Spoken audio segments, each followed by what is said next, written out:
The Bamboo Project podcast starts in 3, 2. Welcome to the Bamboo Project podcast. My name is DonivanG, the future $10 billion man. On the way to 10 billion, I decided I'm going to help create 1,000 millionaires, including myself. And not by being a guru or selling a course, but by doing the things I already love to do every day and documenting my journey to get there.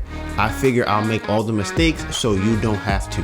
My name is DonivanG, and this is how I will turn my life into a living. I'd like to start off by giving a shout out to all the people rocking with us and supporting the channel. We really appreciate all of you. We are currently streaming on all major streaming platforms such as Apple Podcasts, Spotify, Google Podcasts, Anchor. You name it, we on it. And if we not on it, we about to be on it. For everyone listening to this podcast and not watching it, you can find us on YouTube at TheBambooproject. We have over 400 videos on our channel. Do you want to learn real estate? We got that. Do you want cooking tutorials inspired by Dr. Sadie? We got that. Do you want travel and lifestyle vlogs? Got it. Makeup and hair growth tutorials? Got it. Basketball? Got it. Turo? Got it. Candles? Got it. It's everything us. All the parts of the journey that do not make it to YouTube will be on our story. You can find me on Instagram at DonivanG, DonivanGray, and my phenomenal, beautiful, amazing girlfriend, Anita Byrne, ANETABURN. We made different playlists for all the things we're into, and you can find all of those links in the description box below. This may be your first time here, and if it is, welcome to the family. But for everyone else, this is chapter 3, page 138. Okay? This podcast has 4 different segments: life update, episode playback, Donovan's questions, and the topic of the day. All video and audio timestamps will be in the description box below.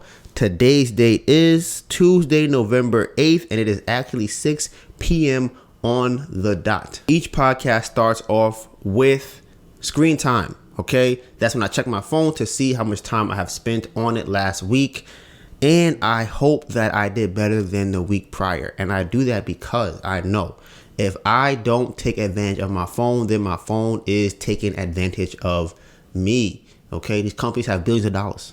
Okay, every single day trying to figure out how to get me to use my phone all the time. Okay, so for last week, every day, I spent an average of 9 hours and 47 minutes on my phone.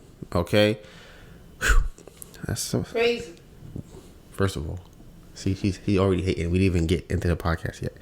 I feel like the phone is out to get me. Obviously, they're lying.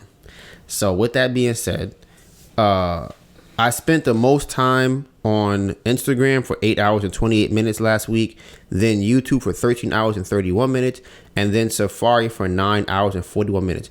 That's kind of crazy. Why is Instagram so high? Maybe it's the craft fair? I feel like it shouldn't. I feel like, nah, that's crazy. I cannot tell you last time Instagram was number 1. Let me see. Nah, that's crazy. And it's number 1 by 5 hours. I will say that I have been on the reels a little bit more than I usually am. Mm-hmm. Excuse me. Okay, I also be doing businessy stuff. Mm-hmm. Yeah, sounds so businessy. The day I use my phone. Oh, I see what happened. Yep. Mm-hmm. Yep. I fell asleep with my phone on. Yep. So it seems from 12 a.m. to almost, 5 a.m. on Sunday, I was on Instagram. So that's kind of crazy. And I spent 11 hours and 52 minutes on my phone that day. So I had an average of 182 pickups. And this is good. I've never seen this before. This one is good. This is good. My first used app after pickup was Square. So you know what that means? We're getting money. Other than that, I have no reason to be on my Square app if it's not relating to money. Then Instagram, then YouTube. But yes. Oh, and Discord's on here too for notifications. But yes, beautiful, phenomenal, amazing girlfriend. What is your screen time for last? Oh, okay. I was looking at a date. Okay. So my screen time for last week is 6 hours and 25 minutes and is down 29% from the week before. I thought it said 9 hours. I'm like, ooh, that sounds nasty. Oh Lord. But it's 6 hours and 25 minutes. Mm-hmm. My most used app was Instagram for 9 hours and 45 minutes. Then TikTok for 6 hours.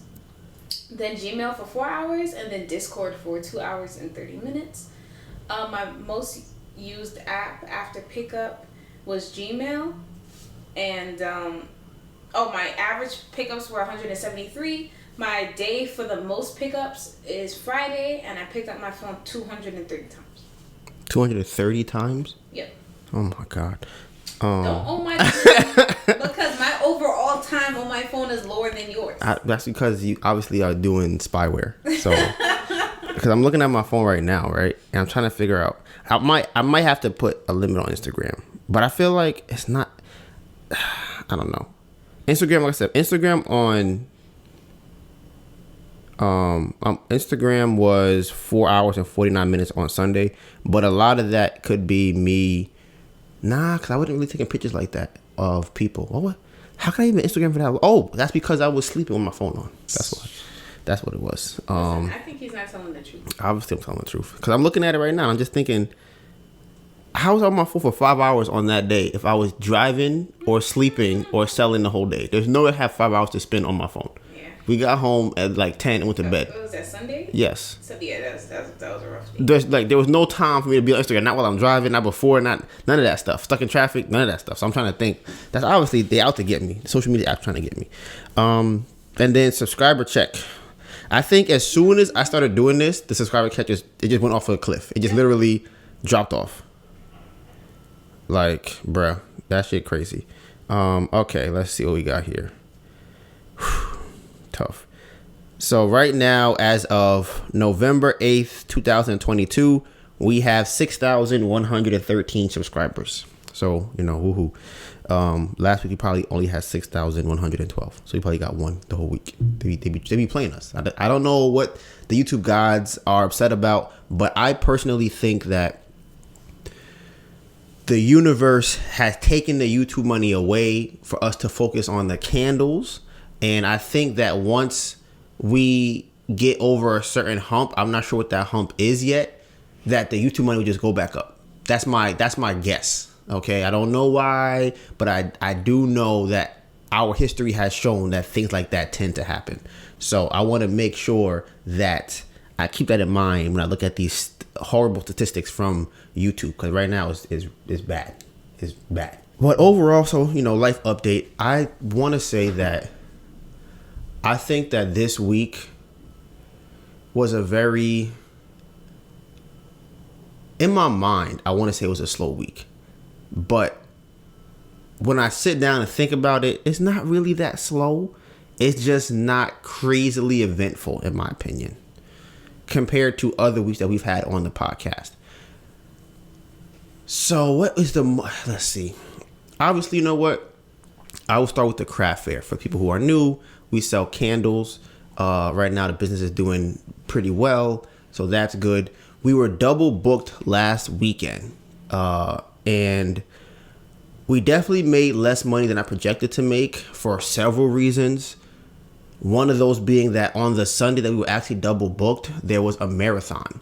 So now we know going forward that marathons, depending on which one it is, could definitely hinder the sales at Brooklyn, right?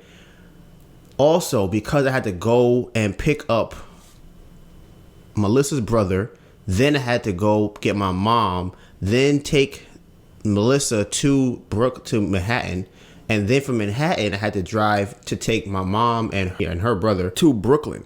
When we got to Brooklyn, there was, let's say that there's, I'm gonna just paint a picture for you guys, okay?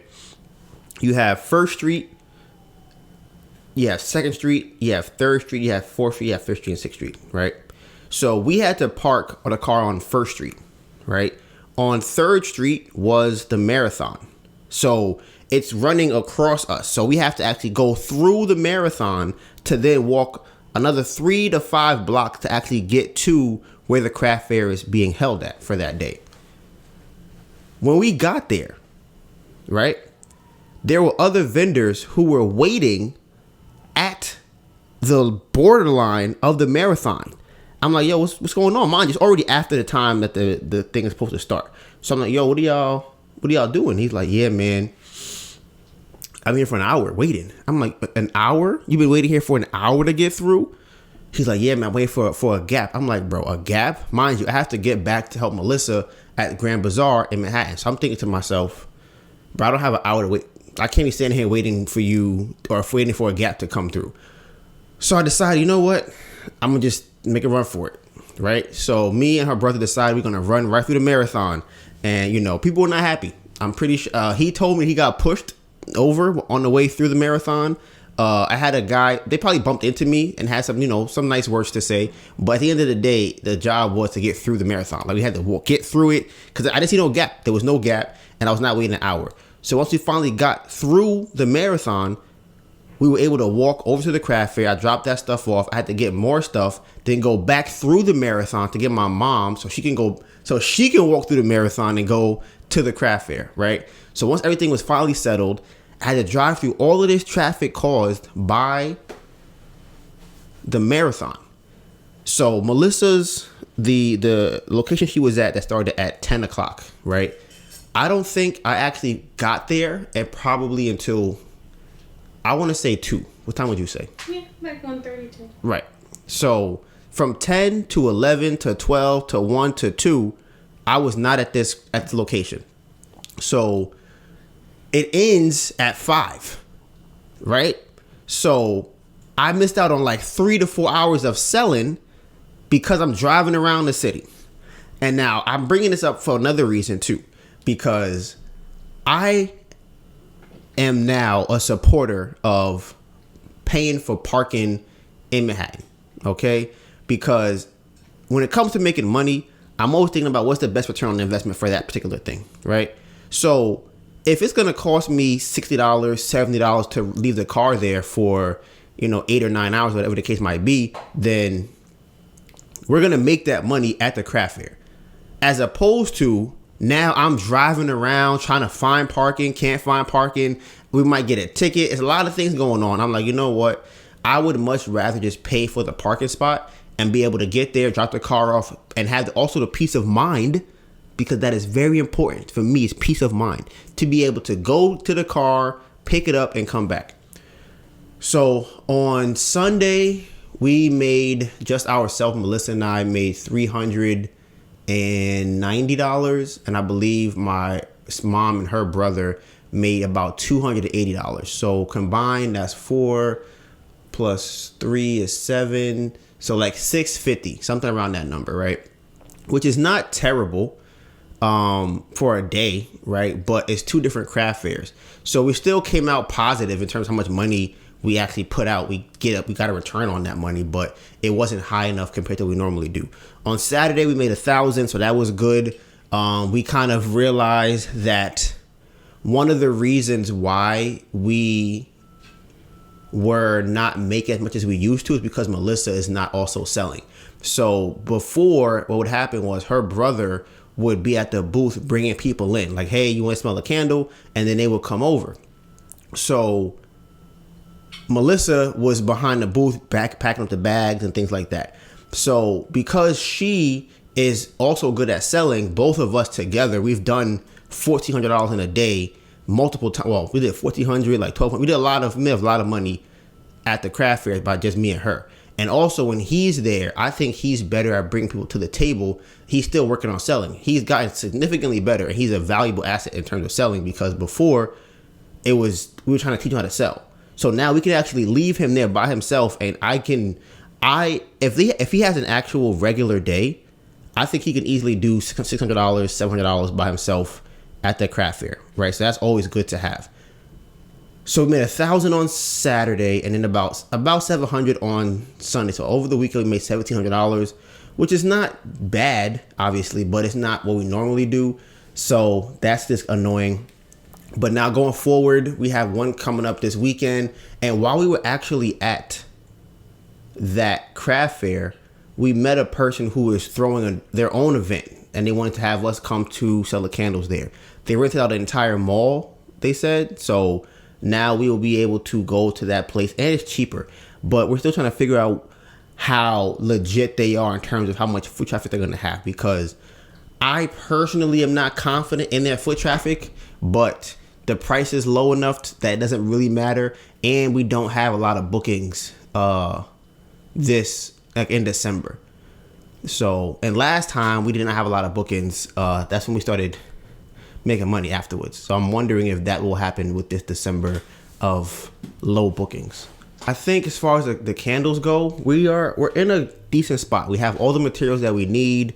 We have inventory of candles made. We have, I think last time I counted, we have 219 candles, and we usually only bring about 141 candles. That's including small and big. Shout out to Maxine, she bought 4 candles, one of each of the gift sizes, and she bought a wick trimmer. Everybody that has a candle, always trim your wick 1/4 of an inch before you light it. All of them. I'm telling y'all. Trim your wicks. You'll have a better candle. It'll last longer. I'm telling y'all. So, there was that. But other than that, the candles, they've been candling. We had a goal. Well, Melissa had a goal in the beginning of the year, and her goal was to make $25,000 this year. And we have finally crossed that threshold on that'll be November 5th and 6th. We have hit $25,000 with the candles. So we are the goal now is to, what is your goal for next year? My goal, right. I know you were asked by your friend. So what is your goal for next year? That's a hard question for me to answer. My goal for next year, okay, I would love to do Chelsea. I want to say two times a month. I'm not gonna be super strict on myself with that number. I'm like, wait, what did you say? I want to do Chelsea like 2 times a month. Okay. So I would say to give myself a little buffer. Bro, you know what's crazy? This is 200 candles. Bruh. We have to make 3 times this amount for Chelsea, if not more. Listen, I ain't even think about that. I'm like, I feel like it's doable though. I didn't say it's not that it's not doable. I'm talking about. Oh, just like space. Right. Oh. There's gonna be this times 3. I don't think that's. Yeah. So I'm like. Excuse me. Bro. I want to do Chelsea. You know how much wax we have to need for that? You said what? I don't want to lowball myself because I'm thinking about doing maybe 12 plus 6. So that's 18. Let's do 20 times. I want to do Chelsea 20 times next year. Mm-hmm. So then, over the course of the entire year. And I want to make a minimum of let's say $10,000 for each time we at Chelsea. So, okay, so that's 20 days times 10,000. We're already at, what number is that? We already at $200,000. Mm-hmm. So that's just doing Chelsea 20 times. Mm-hmm. I also want to do Williamsburg. I want to say every weekend. Mm-hmm. So what's the math on that? So 1,400 times 52. But I don't think that's reasonable. I don't think it's reasonable. Oh well. Okay. I don't think it's reasonable to do it every weekend. So let's say 3 times a month. Okay. So that's 36. Okay. So 1,400 times 36 weeks. Mm-hmm. 50,000. 50,000. Mm-hmm. So my goal for next year is probably $250,000. And that doesn't include online sales. It doesn't include any other fairs that we might. So anyway, what's your goal? My goal, that is the goal. Just $250,000. Yes. Okay. But for the entire business, so I will include online sales into that number. Bless you. Excuse me, but yeah, well, we're not even supposed to be talking about goals, really. But yes, I'll just say for now, $250,000. Why are you talking about goals? Because we're supposed to have a special live for that. I mean, sure. I mean, what is your candle related? Yeah. I mean, so right now, because I might change it later, but right now I'm gonna say that it's probably gonna be approximately $250,000 for the year. That's how much I want to make for the candles next year, and I feel like that's low. Listen. I would say my goal, but I know everybody's gonna be uncomfortable, so I'm not gonna say it. But what? I'm not saying it. You're gonna be uncomfortable. Everybody's gonna be like, Donovan. I'm gonna be uncomfortable? Yes. How? I've already seen you. When I say it, you were like, oh, yeah. But I want to hear it. So, wow. That is, listen, every time I say it, you be like, you be a face, you like, Donovan, that's what you want to make? I won't make that face. What's the number? Oh, you gonna record me? I'm gonna put your reaction. Okay. Oh yeah, take this out, but I'll just crop that.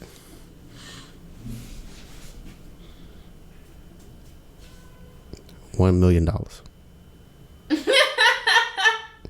You see? Right, exactly. Is that the face? Yes. I felt my lips pursing. Right, you were like. So that is my goal. But like I said, it's gonna make me listen uncomfortable. It's gonna make everybody listening uncomfortable. So, but that is the goal I have in mind for myself that I want to hit next year. We also, as far as the candles go, we have we actually have 13 new athletes through Ink Sports because they just had a whole bunch of athletes. I think they said 100 athletes signed up over the last week. So we got 13 more. Right now we are at 15 athletes total that will be affiliate marketers or brand ambassadors for the candles. So I'm very curious to see what the return will be on that investment. We have to send everybody a candle and then we'll go from there. So we keep that in mind. Now, also, as far as, like I said, right now, it's mostly candle stuff because we're a candle channel. We're into candles, small business candles. We went to IKEA because this apartment will be turning into a candle studio. So we need to get furniture and things that can help optimize that switch and that new lifestyle that we will have.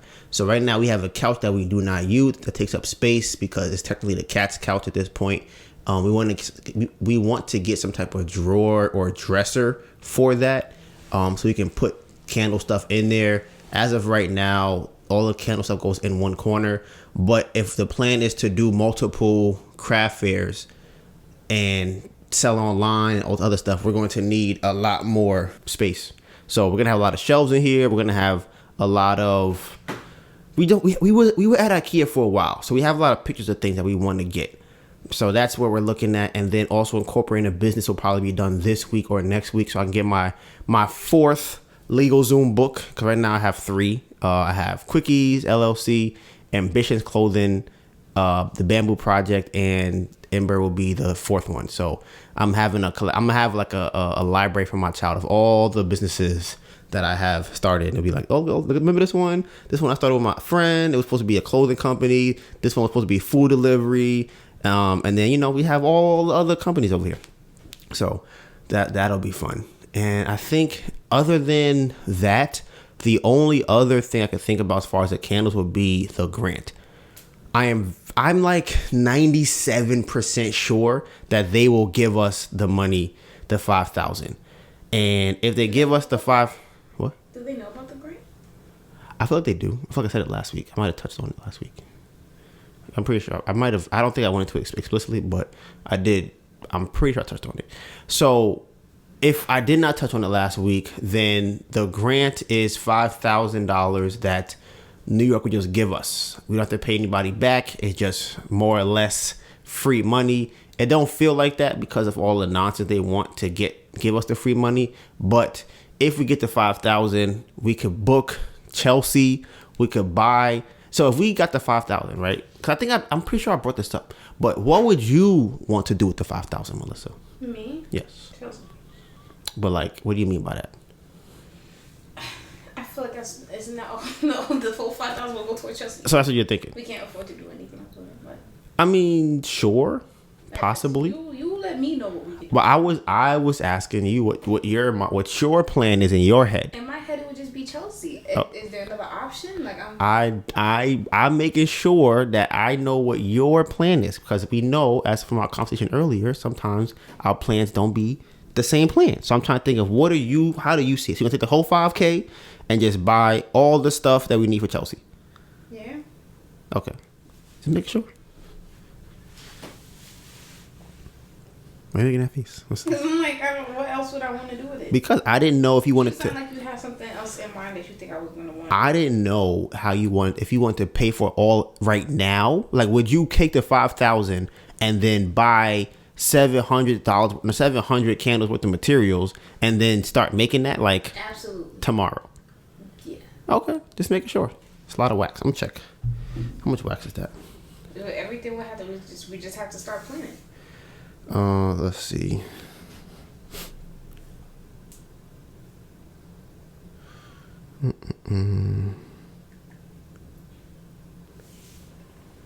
If we were to do, oh no, I gotta change this one. Chelsea. Yeah, we would need.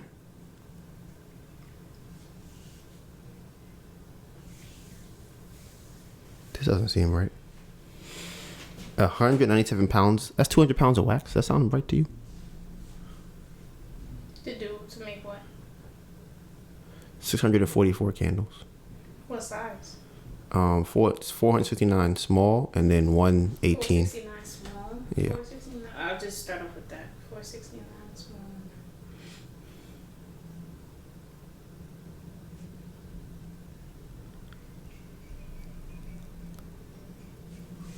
That's 80 pounds. Yeah, I have 79. Okay. Yeah. All right, and then so yeah, I mean, so I felt that's not a. You know what's crazy? It's because we have the new wholesale account. That's not as much to me, because it would technically be 4 orders of 50 pounds. Or they might even give you a cheaper rate. Oh right, because I'm buying 100 pounds. 200, yeah. Sheesh. Yeah, crazy. This is off. So yeah, I don't have anything. I might. Yeah. I think. Yeah, I think I would put maybe I would take like a small percentage of it, like a couple $100 to put towards upgrading the display that we currently have at Artisan Fleas. Mm-hmm. And like I said, that's a maybe. Right. So that's what I was thinking about. I was not thinking about putting the whole amount towards the thing at one time. Yeah, because I mean, the way that I see it with Artisan Fleas is kind of like, if it's not broke, don't fix it. So I do know that we need a little bit more space. So maybe I would just get a longer table and get like the new tablecloth that actually covers the entirety of the table. Mm-hmm. But aside from that, I wouldn't make any super major changes, I would think, unless that's kind of crazy. It's a loose board. I wouldn't make any major changes unless I'm like doing a whole installation design thing. I would just leave it the same because at that point it would be like I made a change to then get rid of it and do something completely different. Yeah, I think we need to have like weekly meetings about what we plan to do with stuff. I think that's, and have it and write it down so we know what I'm thinking, we know what you're thinking, and we could like like I said, for me, I was thinking about taking that money and booking out craft fairs and put some of it towards the candles. I mean, like inventory for that, because what date would you? I want to book our first week to be Valentine's Day. Me too. That's what I want to do. That's what I was thinking as well. Right. So, I think in terms of to make that many candles, we're looking at probably third week of order, like at the latest, ordering everything by the third week of January. At the latest. Yeah, okay. Right. So, what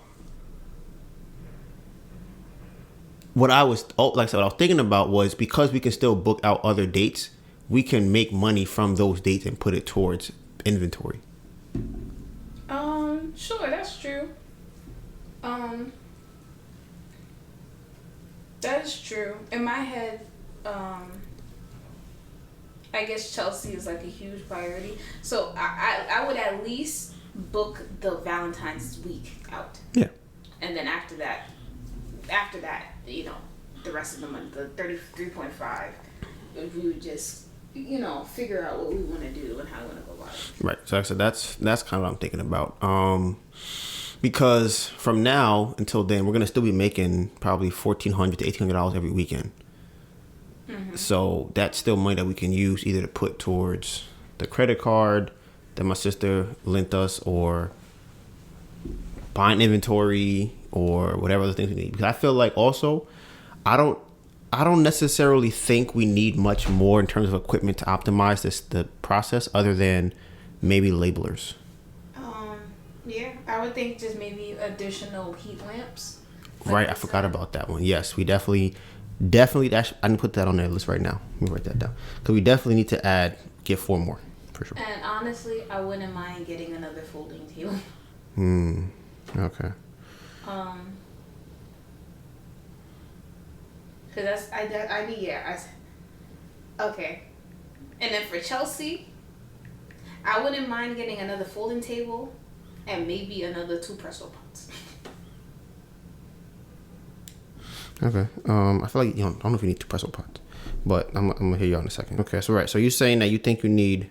That's the thing. I don't think you need more. Why do you think you need more? I'd say if I would be able to make more at one time. Okay, you can make 11 pounds inside of one thing, right? In theory, yeah. Okay, so that means that you could do 22 pounds, but it melts in like 10 minutes. So you could just make another one in 10 minutes. And in that 10 minutes time, you would be pouring something else. Yeah, that's true.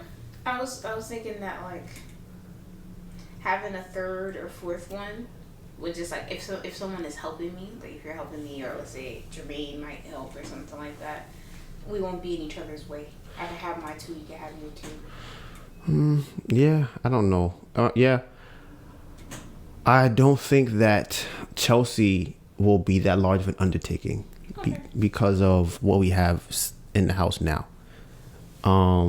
Because I think you've made like 300 candles in a week, and that is like your first time using a Presto pot, and that was for that weekend. And we didn't have other things that are already here now. Yeah. So I'm like, if you make it 600, you could make, and this is what you're talking about, is under the impression that you're gonna make all the candles for that week, for like the next week. Like, I'm gonna make all these 600 now for that week, as opposed to like I could do 300 this week, or 300 that week, 100 this week, 100 that week, 100 that week. Well, because I'm thinking for next year, I want to do Chelsea like twice a month. Mm-hmm. So I think that having more Presto pots would be like helpful for that, depending on how much we sell over there. Yeah. So yeah, I can't really gauge what I need until we do Chelsea. But yeah, so I think that's it for the candles. We moving. I'm telling you, next year is gonna be very different than how we are now. Right, and then I want us to move. So earlier today, Melissa and I were just talking about planning, and I think that one thing that I'm going to do, I think it'll help us, it helps the relationship, and helps Melissa, which is, those are kind of 2 of the same. I don't know. I think 2 of those are the same. But writing it down so that the plan is laid out, and I want to put on that plan when we get an apartment, because I'm ready to move. Like, I am ready to move out and no longer do this anymore. I need my own space. We need our own like spaces. Like, we just like, it just everything. We have the candles here, the cats. We just need our own thing. I think having a division of the house would be amazing. Having a kitchen that's just the kitchen, because we were talking in the Discord earlier.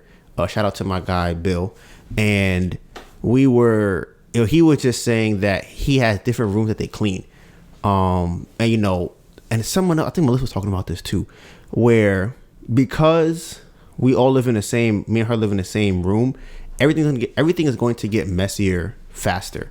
So let's say like right now, I'm like, oh man, where can I put this candle pot? I don't have no space. It's gonna go wherever the space is, which will be literally on the kitchen counter or on top of the table that we eat off of or on top of the table I work off of because nowhere else to put it. As opposed to, you know what? I'm going to leave this on the counter over here and I can go to a whole different room and do something else over there. Like I can leave things in their area and not have to move them around as I'm trying to do something. So I'm looking forward to that. And I'm going to come up with a plan. I think, should I do a live like that? No, I don't know. I think like going over what the plan is. I think it would be fun. So maybe something like that. Or I might just bring it onto the podcast. I'm not sure yet. And turnstile. So we are. Do you have a picture of the thing that you drew? It's on an iPad. Yes, but is it like could I put it up here on here? Do you have it saved on there?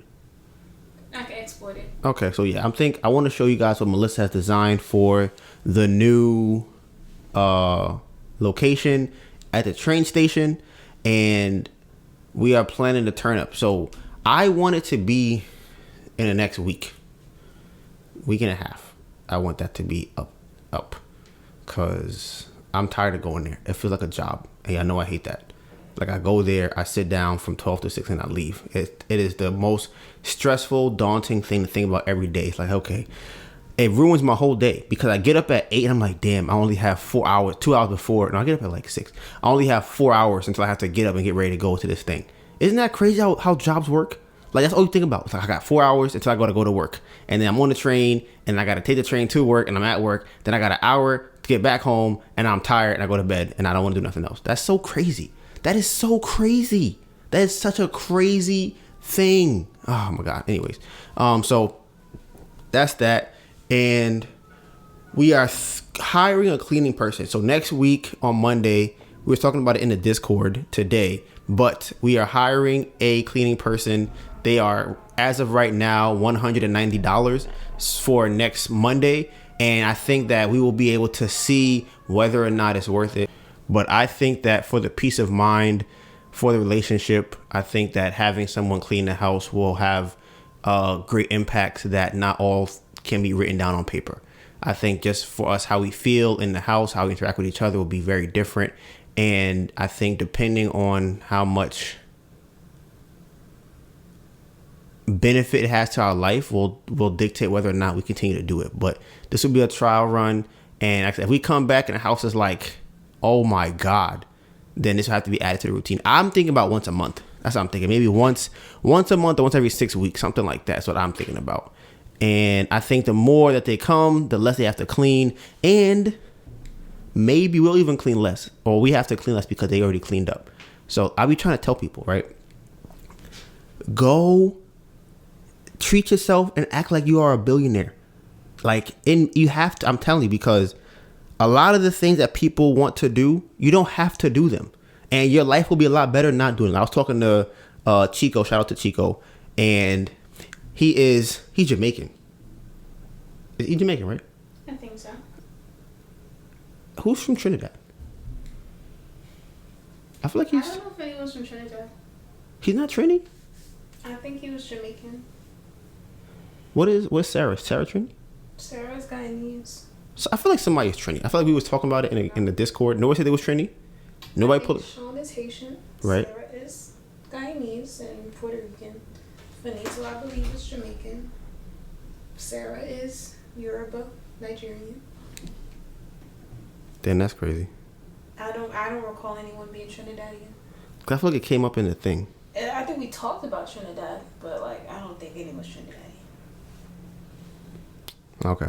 Well, either way, I think that it is very common for Caribbean people not to want to hire someone to clean. That's what I think. Do you agree with that?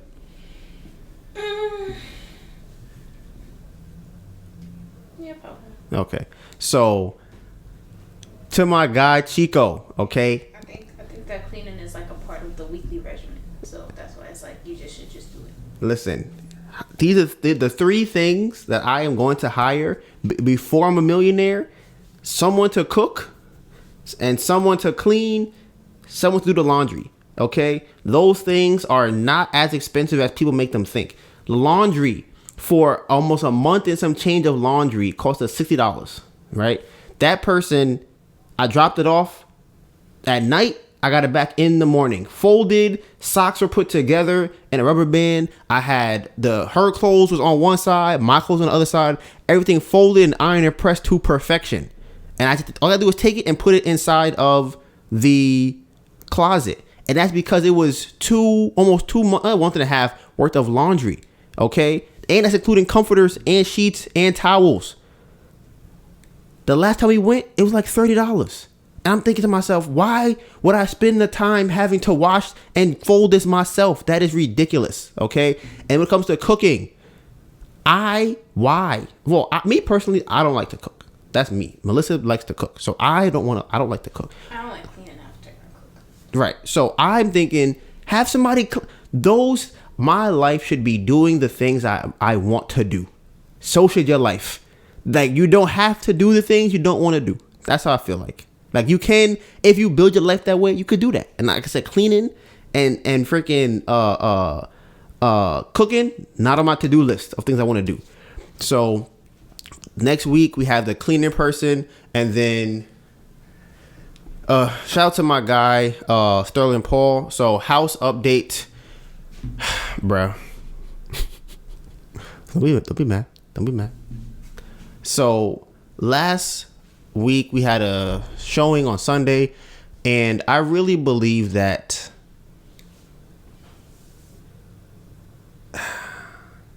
yeah, the house is really just sitting there collecting dust at this point.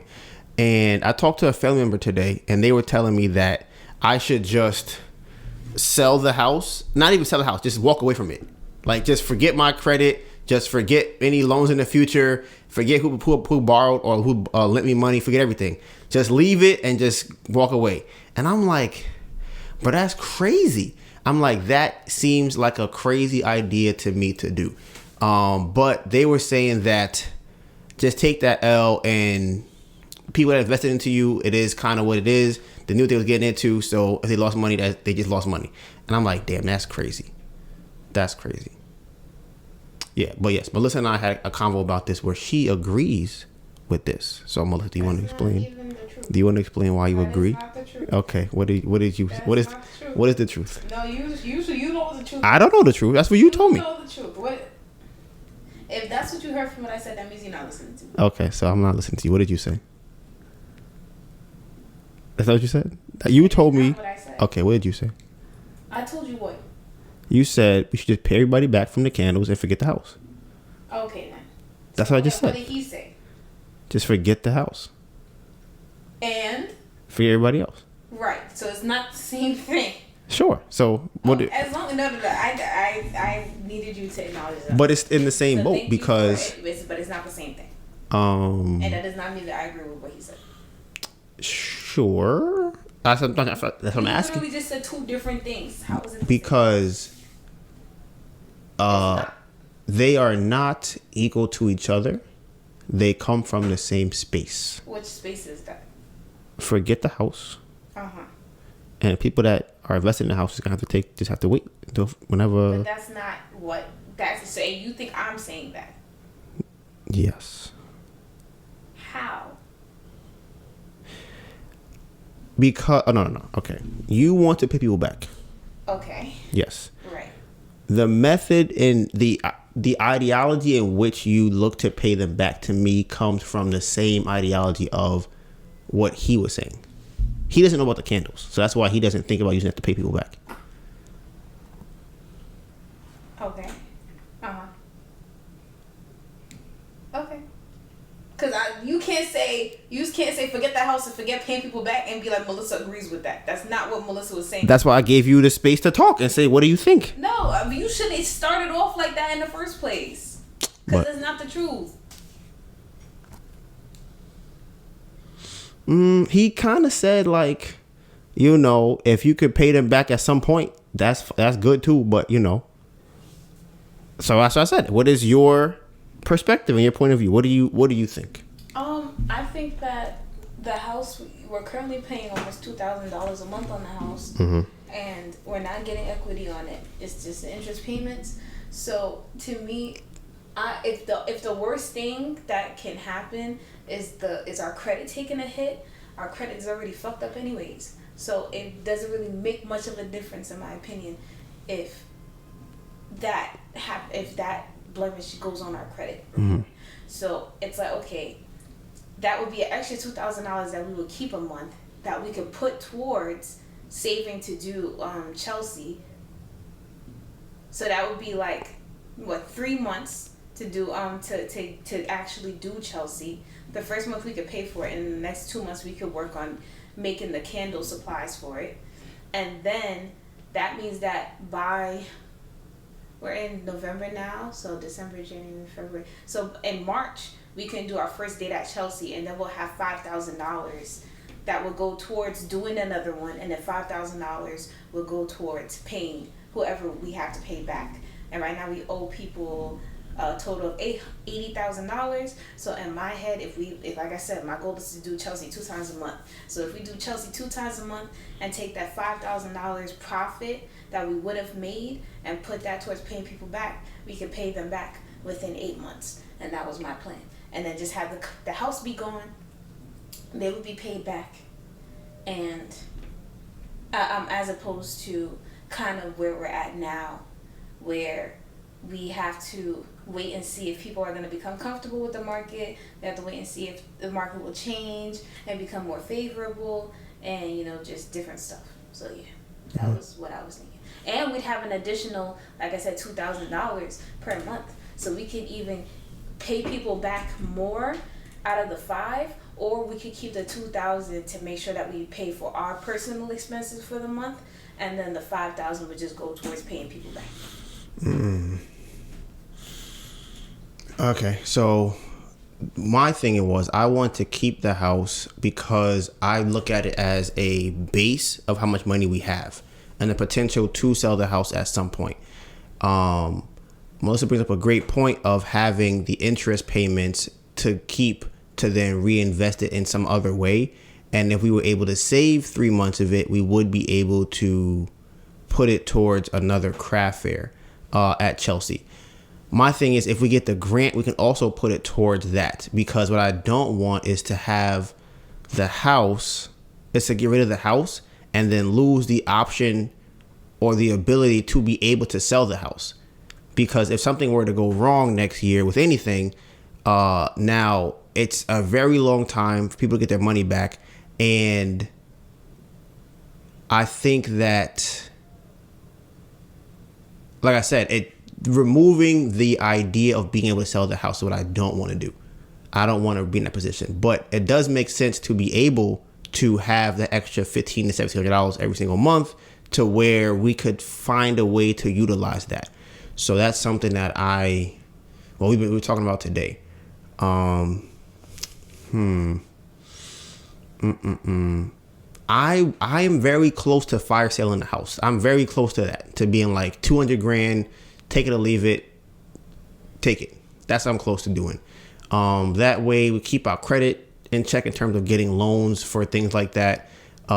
We also have the money that we would make every single month. We keep that, and the YouTube money. Well, we save money by not having to put out $1,500 every single month, so we keep that. So that is kind of the thought process right now. I don't want to do Airbnb and things like that. I'm not opposed to it. I don't want to do it because I feel like it's more work that has to go into trying to manage the Airbnb for nominal returns. I don't really want to do that. So we kind of touched on it before with the seller financing thing, right? If we found why your eyes squinting, Melissa?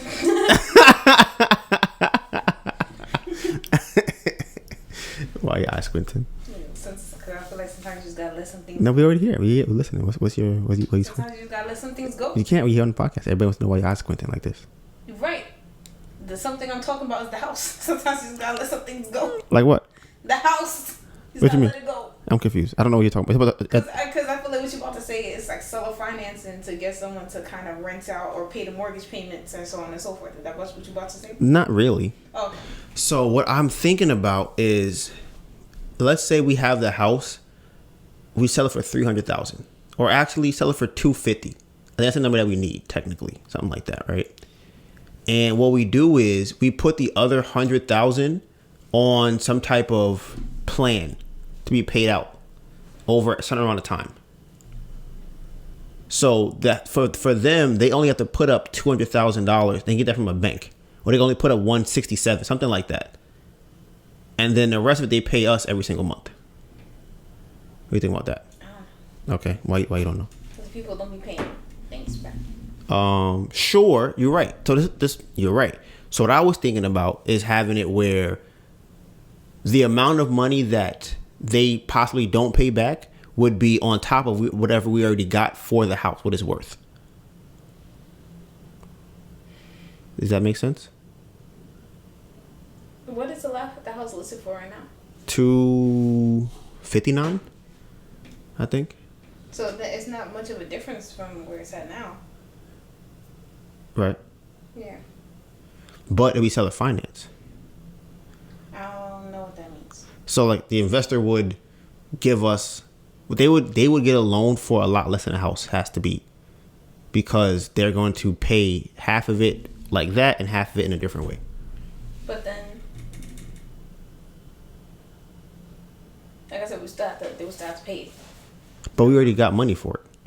That's why. So what I was we like I said, we would sell it for $300,000, or let's say I think $280 is better, right? But you only have to pay us $220 now.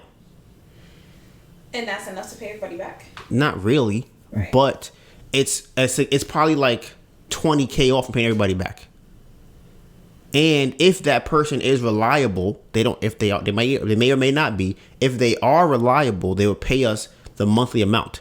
If they are not reliable, then they have the house anyways. We don't have to pay anybody any rent or any more. We don't have to pay anybody anymore.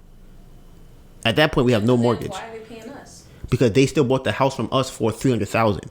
So they still owe us the extra 50 or 70, whatever the number is, to pay us. So they would pay that amount over 3 years or whatever. Yeah, my brain just doesn't comprehend seller financing. Why? Okay, I feel like you're not trying to comprehend it. Which part? I promise. It just makes me tired. It makes my brain. But okay, tired. let's try and work through this. I feel like I understand what you're saying. Okay, so can you play it back? The thing about seller financing, it in its essence is not very safe to me. So but what is?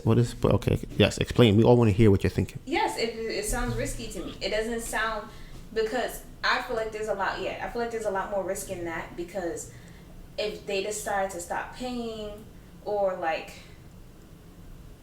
okay, I guess I get what you're saying, where they already paid back a certain amount, so anything from there would just be a plus, pretty much. Right. So in that sense, sure. It's not something that I won't get behind.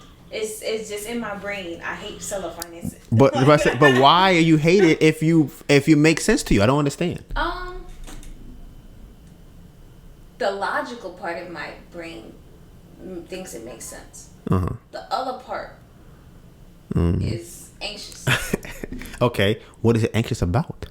I don't know. I literally just explained why I understand, Oh, I understand what you're talking about. In terms of like, okay, they would still already have paid at least the loan that we have from the hard money people, and a portion of what is owed back to our investors, which I can get behind. I just don't want to be responsible for the house afterwards. Why are you responsible for it? Right, it sounds like we won't. Right, you don't own the house. So, and we wouldn't be responsible for the mortgage payments or anything like that? There's no mortgage payment. How? Who do we owe? Who gave us a loan? So then how do they get there? Okay, wait. So we'd be the bank. Yes. So technically we'd own the house. No, we would own a house they don't pay. Right. Yes. I don't know if I want the house. You don't have to want the house. I don't want the house either. Yeah. It's not about wanting the house. It's about if for some reason, and that's the thing. We could say, I could say, Melissa, they didn't pay us this 6 months, and we'll be like, sure, who cares? Because if we could sue them if we want to and get the house back. I mean, so that sounds like a pretty good idea. The seller financing idea sounds like a pretty good idea. And it sounds like we'd be able to, like I said, that is less of a burden on us to come up with $80,000 on our own. And I think it'll be a lot easier for us to come up with like 20 or whatever, 40K. I honestly don't even think 80K is hard for us to come up with. So that's my... I like your confidence. Huh? I like your confidence. Should I not be confident? I like it. That's why you're my girlfriend. I'm like, we could do this in 8 months. It's not a long time. But that is a long time. It's 8 months from not now. 8 months from when we start the. But that means everybody will get their money back by before the end of the year next year. If we start from now. That sounds so crazy to me, but sure, yes. But that's if we start from now. Because, like I said, with one person that lent me money, it's from a credit card. Mm-hmm. So that's interest next year. They want to shut the card off. But it would still be going down, though. What's going down? Because we would be making payments to people. So, because if, let's say, like, okay, how many people do you say? I'll probably pay her off first, if anything, because hers from a credit card, and she's not getting no interest right now. She is not getting charged any interest. Mm-hmm. So, after the year, though, honestly, that's not true, because she opened up the card in the middle of the year. Right. So, yeah. So I'm like, because the way that I see it, we can go about it, how we decide to pay people back could go different ways. Mm-hmm. So, like, we can either decide to do kind of like a top-down approach where we would focus on one loan, one person specifically, and pay that person off until we hit to the last person. So let's say the one person owns 10K, that first month they get paid off. Next person, next 2 months they get paid off. We could do it that way, or we could break it down into like everyone gets paid 1,000. So that way whatever pressure is being applied to everyone, mm-hmm. That's loaning us money, it would slowly be relieved as the time goes on. So, because how many people do we owe money to? 1, 2, 3. Is it 5? I think it's 6, but let me tell her.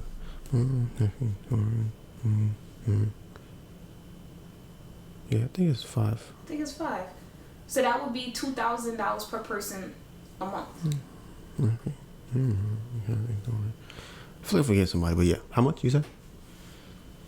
$2,000 per person per month they would get back. And by the 8th month, I think everybody would be paid back or something like that. Wouldn't that be 10 months? Wouldn't that be 10? Because there's different amounts that's being borrowed. Right.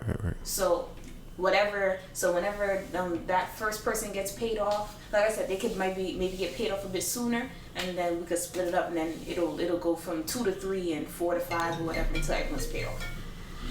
Okay. So yeah, like I said, I think I'm gonna try and put my energy into looking into that, or at least I'll partner with my agent and say, hey, we need to look into this now, and then we'll work out some type of seller fine. Like I said, I think find out exactly numbers would work. I'm willing to take a very low amount and just go from there. Right. So we every day we're working things out. Anybody in the Discord that has some ideas, or anybody in the comments that has some ideas, or if you know someone in Philly that wants to rent a house or buy a house as an investor, we are for sure willing to, break you off a little bit of something if you find somebody for us. And we are trying to get this house done up. So Melissa has her first therapy session last week, Wednesday. You have one tomorrow? Yeah, at 12. At 12. Yeah, so I did my first therapy session last week. It's funny, the first day I thought it was therapy, but it was actually kind of like intake. So they were matching me with a therapist, and then my actual first therapy appointment was on Wednesday. And it was really funny. I actually took a video of it. I may or may not post it on the channel. But I was doing the questionnaire that they gave me before my first session on Wednesday. And in the questionnaire, they were asking questions like, do you ever, like, one of the questions they asked? Like, how often do you worry about things? Oh, yeah. And it would be like, sometimes, it'd be like never, once a week, several days, and then almost every day. And I was like, hey, Donovan, what you think the answer to this is? And he's like, there's no everyday. Where's the everyday answer? But yeah, I've learned that, I already knew that I had anxiety, but I've never took like a questionnaire or a diagnostic test. I never took something that diagnoses anxiety. So I feel like, if there were any doubts about me having anxiety before, it was definitely confirmed with me doing those questions. So my therapist is a guy this time. I had a lady last time, and I kind of wanted to have a different perspective. I feel like I have a lot of women in my life, and Donovan is like the really like yeah, I guess the man in my life. I feel old saying that. So it was just, I kind of want to hear another man's perspective, because I constantly get women's perspectives about things, and I've realized that men generally have a different perspective about things that than women do. So, because if I keep talking to women and they keep telling me I'm right, am I going to make any changes? No. But he's bendable. He's a bendable man. They don't know what bendable means. Flexible. He's a gymnast. So, I'm excited for the session tomorrow. I'm also reading a book that I really like. It's called 18 Minutes by Peter Bregman. And I lied. It's not called 18 Minutes. It's called 4 Seconds. It's the second book that I'm reading. The first book that I read, it was maybe like 2 years ago, was called 18 Minutes. And that was kind of like, at that time, I was trying to figure out how to actually get things done, because it was really hard for me to like focus and really sit down and really like plan things out and follow through. I think 18 Minutes was very helpful for that. 4 Seconds, it's funny, I bought that book first. I like to read series, so whenever I pick up a book that's interesting and I find out it's like the second book of a series, I'm like, oh my God, I can't read this now. I have to find the first one. I read that one first and then come back to this one. So that's kind of what happened. I bought 4 Seconds first, realized it was a second book, went out, read the first book, and went out and read the first book and never read the second book. So it's been in my Apple library this entire time, and I'm taking the time to read it now. And I think it's kind of coincidental, like what is being talked about in the book is like pretty much what I'm facing right now at this point in my life, where I don't know if y'all know this, but I don't really want to get into arguments and stuff with Donovan. I don't know if he knows that. That's not like my plan. I don't wake up in the morning and be like, oh, yes, the sun is up. How can I make Donovan mad or upset today? That's not what I do. So, in the book, it was like the introduction. The guy was talking about how he was running late to a date with his wife. And the reason why, he was coming from a meeting at work, and when he got there, he was explaining to her, like, why work was so important and that he was late. And he was explaining that to her so she doesn't get upset at him, because she can understand that he was doing something and that's why he wasn't there. That only pissed her off, because she's like, oh, you're saying that work is more important than the meeting that we have here. And he's trying to, I would say justify. He's trying to not be wrong in this situation. Is trying to explain why work was so important, why I had to miss this. And she's only feeling worse and worse and worse, because she's like, wow, you really doubling down on saying that work is more important than what we have in front of us right now. And I feel like that type of conversation, like, the person will feel better if you take accountability for being wrong, knowing that you're not supposed to be late. And actually, he said that by taking the accountability for being late, it made it easier for him not to be late and take it more seriously in the future, because it's like, this is not something that I want to do. And I feel like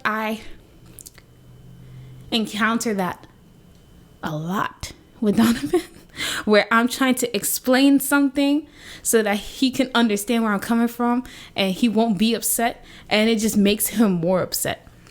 And it's that same concept where it's like you're not taking into consideration how the other person is either feeling, or I'm only focusing on letting you know why I'm not wrong, as opposed to us having a conversation about what's happening and why you feel the way that you do.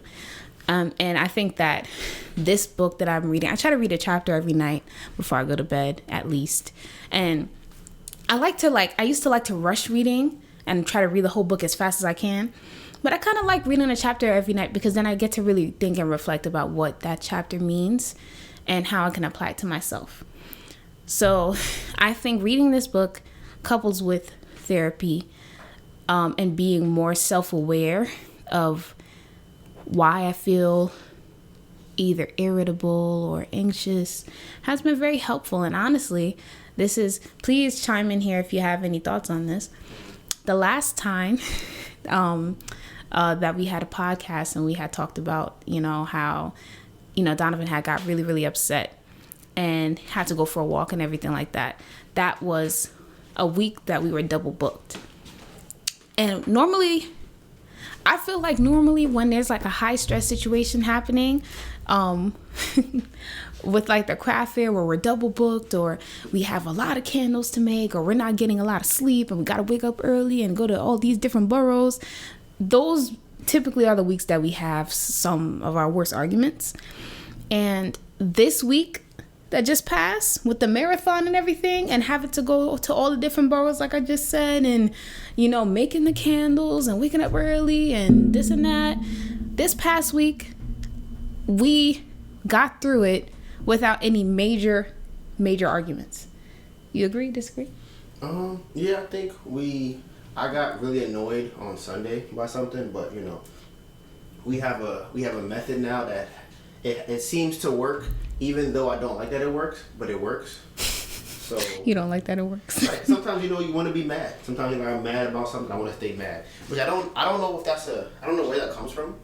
I guess I feel like if I stop being mad, I'm losing, and the person's taking advantage of me. So I'm no longer. I gotta stay mad. That resonates with me. I be feeling the same way. Right. But I try to actively my thing is that okay, what do I want? And I try to focus everything else into that. So if my ultimate goal is for me and you to stay together, then it's kind of I can't take this thing that I'm upset about to heart. I can't hold on to it for a very long time. But see, for me, that's tough, because I be like, fuck everything. So as far as I feel like if I feel that way, then you will take advantage of that and be like, okay, I'm doing whatever I want because he said that his goal to stay with me.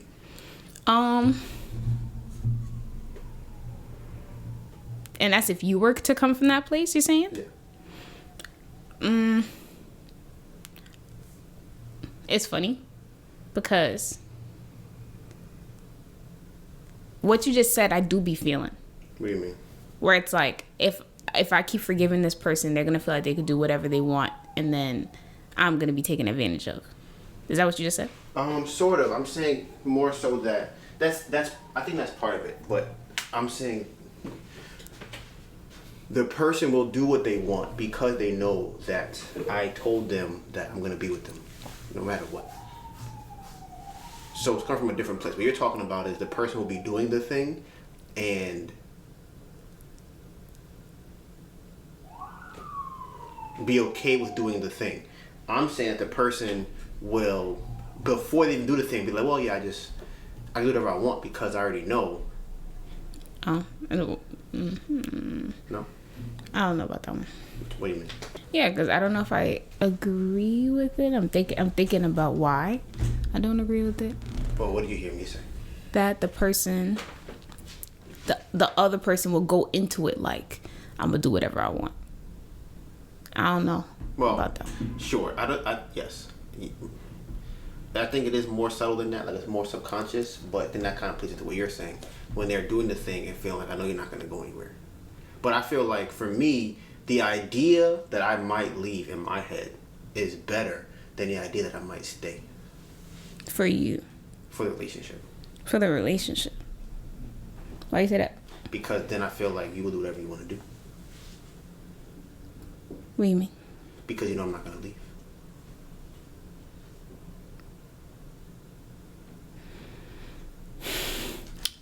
Okay. I think that a lot of the arguments and stuff that we have is not worth leaving. To me, personally. So that's why I'm kind of coming from. Where it's like, if I felt like it was something worth leaving for, I would leave. Sure. But, okay, boom. Do you remember when I did not help you with the candles, how you felt? Mm-hmm. What if you felt that every day? I'd probably leave you. Right. Mm-hmm. But that's worth leaving for, because it's an everyday thing. This is my life now. This is how I felt like in that one day. I felt for that one day. You're saying I would feel that like every day. Yes, that's how we feel. That's it. When we get to the argument. All right, so I'm done. Why you done? What you mean? That's how you be feeling? When we get to the arguments, that's how we feeling. So I'm like, okay. Every day. When we get to the argument, so not every. So it's not every day. Yeah, sure. A couple times a week. But that's what I'm saying. For me personally, it would have to be like a every day, and it would be like irreconcilable differences. So for me to be like, okay, I'm done with this. Okay, so you think not helping with the candles is irreconcilable differences? I don't think so. But if it happened every day, you said it would be. Depending on how I feel, absolutely. Like it also matters on like how your attitude is towards it. If I try to talk to you about it and no changes were being made, all those things factor into it. Where it's like, okay, you don't even care to do anything about like what we're talking about. Right. Okay. So then why not say, you know what? I don't care about the candles no more.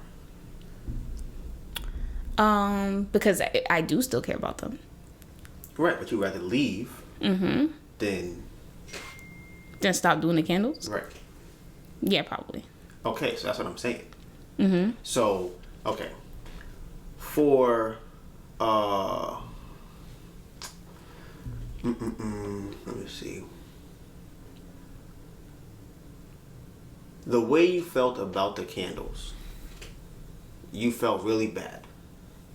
And you said if you felt that, it has to be every day? Like majority of the time, yeah. Okay. So I feel like for me, that's where I'm coming from. Where if I'm feeling that in our argument, because I don't feel like, from my perspective, which again, I want to hear your opinion on this too. I don't feel like I get you that upset on a regular basis. Is that true?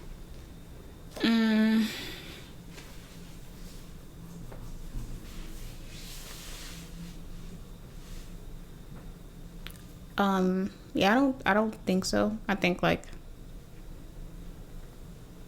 I can brush things under the rug easier. Okay. So because I feel like what's happening is not worth me getting that upset. But the candles did make you feel like that. Yeah. But not because you weren't doing it. It was like how you were acting. Because I think I was trying to talk to you, wasn't really trying to talk back to me. I don't like that. I don't know if that's true. But I think that... What were you going to say? You don't like what you mean? You don't know if that's true. Are you talking about... Which times are you talking about? It was in the nighttime. Mm-hmm. Does that sound familiar to you? Right. Maybe. I'm sure. Yes. A lot of night times that we've had here. Yes. I was trying to talk to you. He was not answering. But was that in relation to... It was in relation to the candles. Why was I not talking to you? I don't know. That's you. You probably felt like... Right. What would I feel like? That doesn't make any sense. What you mean don't make no... Why would I not talk to you about the candles? The only time I did that was when we first started making them, because I wanted you to just focus on making them without my input. No. It was more so like I was trying to explain why because I was feeling that type of way about something. I don't know exactly what it was now. But I remember trying to talk to you about it. And you was just not... You was like, I don't have nothing to say. You was just not answering. You didn't say nothing. That doesn't sound candle related, but sure. Maybe to you it wasn't candle related. But I was talking about the candles.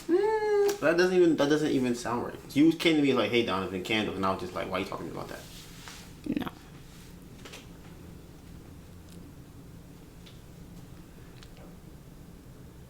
I think I was probably annoyed by something that you did.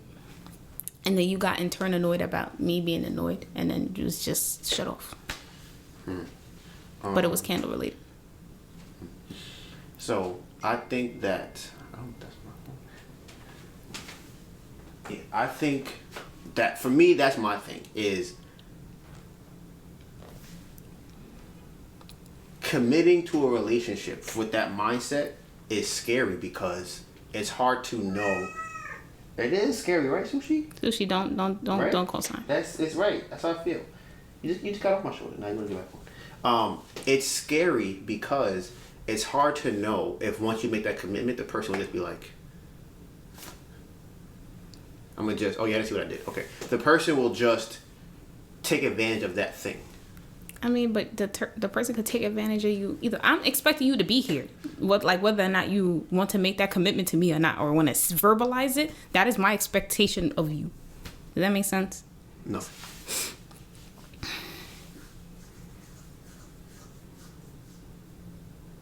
I expect you to be here, or to want to be here for the rest of our days. Okay. Right. That's the expectation I have. So, I don't think you verbalizing the expectation that I already have of you would make much of a change in the things that I do. I don't know what that part means. Because, do you think that I don't think that you're going to be here with me until marriage and kids and stuff? Yes. You think I don't think that? Yes. Oh, interesting. Why do you think that? I think that you think I think that. I don't think so. I think it's more dependent on how you feel the relationship is going, more so than me, like, personally, if that makes sense. Cause I'm like, but I feel like you would want to be with me. Right, that's different. Exactly. Want to. Right, but because of how we're interacting, that's where the questions come in. So it's like, if I fix how we interact, then I should have the expectation of you being here. That sounds correct to you? Yes. Right. So you telling me that you're going to be here, it does not change the expectation I already have of you. I'm already planning kids and weddings and vacations and houses and life together. We already passed that. Nah, because that's the thing. I feel like, this is what I think. This is my thing. I feel like you would drive me to the point regularly that I want to break up. Even if I'm committing to be with you. I think that will always be a possibility, yes, if I do not keep myself in check. But that's wrong. What's wrong? Because I don't operate in that way. Operate in what way? To do the things that would make you feel that way regularly. I think that your tolerance for things is lower than mine. Lower? Yes. So if I suggest for you to make a right turn or something like that. No. It's if I tell you, hey, I don't need you to tell me that. 20 times. But you're already annoyed. No. For you to say it one time, I will be exactly. annoyed. So then what will happen is you will say it 19 more times. That's not what. That's when I get like, I'm now mad. 19 more times in the same day? 19 more times after that, still too many times. How many times after that how many times we need? That's a crazy thing to ask me to do. To not say nothing while I'm driving? That's crazy? I feel like that's regular. I feel like that's not. It'd be hard. That's why I said where I sit. That's why I send it back. It'd be hard. I'm not used to being in the cars, in the front seat and all that stuff like that. And when I was driving with my mom and stuff, that was literally my job, to help her navigate the streets. So that's why it's hard. Mm-hmm. But it's not like, because that's another thing too. I feel like you understand why you do. Preface it with that, but take it as it's purposefully that I'm doing these things, because you already let me know that you don't like the thing. Mm-hmm. It's just, unfortunately, I am accustomed to doing the thing that you don't like. Very unfortunate. Sounds very unfortunate. So I have to take the time to rewire that. So because I feel like instead of me saying it every time we drive now, it might be like once a week. So I feel like that's better than it was before. I don't know if you see that. I agree. Like I said, I think that I personally have something tied to breaking up. And you know what I think it might be? This is tough. It might be because my dad didn't have long relationships like that. That's what I think it could be. Because honestly, I'd be quick at it. Like, but I feel like, yeah. Yes, my tolerance is kind of. I feel like you would have to like really be doing something I really, really don't like. Like not giving you hugs. You hug me though. Right, but that you say you're tolerant. I'm saying if it was not giving you hugs, that would be a thing. Like that, you would be like, oh. That would. Oh, we have something that we're working on. It has to do with weight. We tried to talk about it in the live, but I feel like this conversation kind of goes into that. That would probably bring me to like a 70. Right at my scale, but that's not me leaving it. But that's we talking about tolerance level. I'm saying that tolerance is subjected to the person. So it is. But that's the thing, to say that I have a lower, higher tolerance in comparison to mine. But that's only on certain things. Because if you don't hug me, I'm not gonna be like, yeah, I'm about to leave her because you don't hug me. Sure.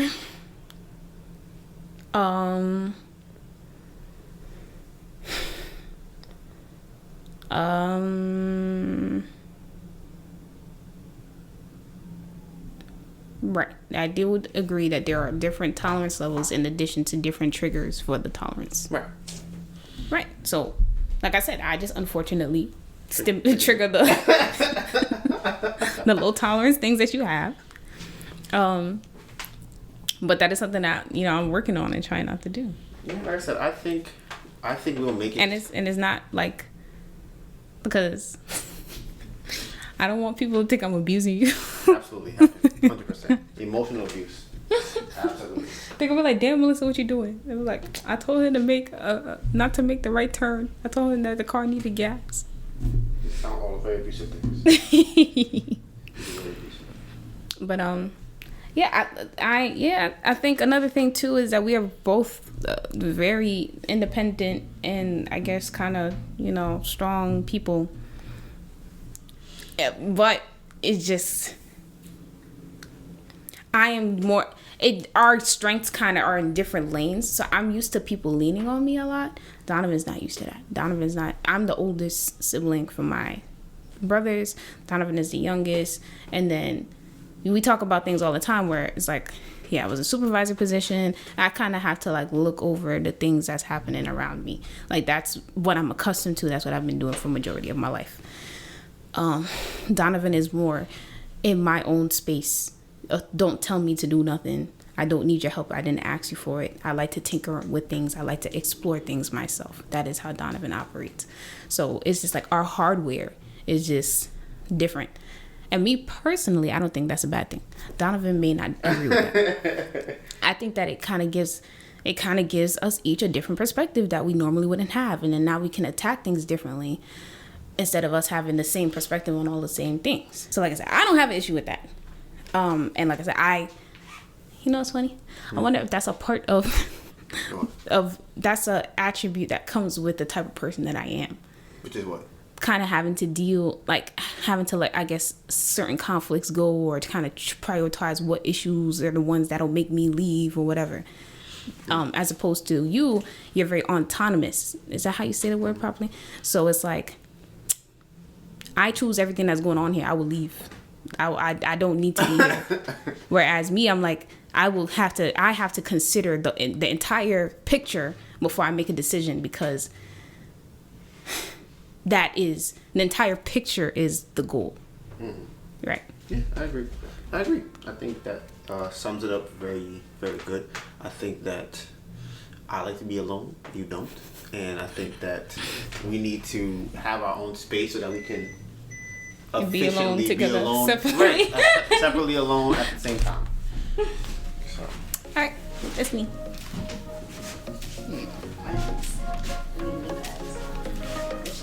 But we will be back here next Tuesday. You can find all the behind the scenes content on our social medias. Mine is Donovan Gray, DonivanGray, and my phenomenal, beautiful, amazing girlfriend, Anita Byrne, ANETABURN. You know what it is. #BambooProject 2022 Illuminati. Hopefully when I do this again in the future, I'll be rich, so you guys will believe that I'm at the Illuminati. #BambooProject 2022, guys. All right. With that being said, Bamboo Project out.